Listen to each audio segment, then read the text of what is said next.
जमात इस्लामी की जानिब से कराची में गजा मिलीन मार्च फ़लस्तीनी अवाम से इजहार यकजाती के लिए मुनक़द किया गया।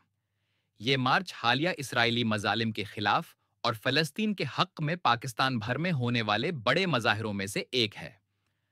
इतवार 13 अप्रैल 2025 को कराची की शाहराह फैसल पर एक बड़ा एहतजाजी मार्च किया गया। इसमें हजारों अफराद ने शिरकत की, जिन्होंने फ़लस्तीन पर इसराइली जारहियत के खिलाफ शदीद एहतजाज किया और आलमी बरादरी से कार्रवाई का मुतालबा किया। इससे कबल 2 जून 2024 को भी कराची में गजा मिलीन मार्चे हुआ था, जिसमें शदीद गर्मी के बावजूद मर्द, खवातीन, बच्चे और बुजुर्ग बड़ी तादाद में शरीक हुए। मार्च शाहराह फैसल पर किया गया और इसराइल की जारहियत की शदीद मजम्मत की गई। जमायत इस्लामी ने 22 अप्रैल 2025 को मुल्क गैर एहतजाज का ऐलान किया है। इस दिन मुल्क भर से काफिले इस्लाम आबाद पहुंचेंगे और अमरीकी सफारत खाने की तरफ मार्च करेंगे।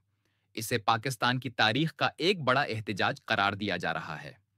ये मार्च पाकिस्तानी अवाम की फ़िलिस्तीन के साथ भरपूर हमायत और इसराइली मजालिम के खिलाफ आवाज़ बुलंद करने का एक मुअस्सिर ज़रिया बने हैं।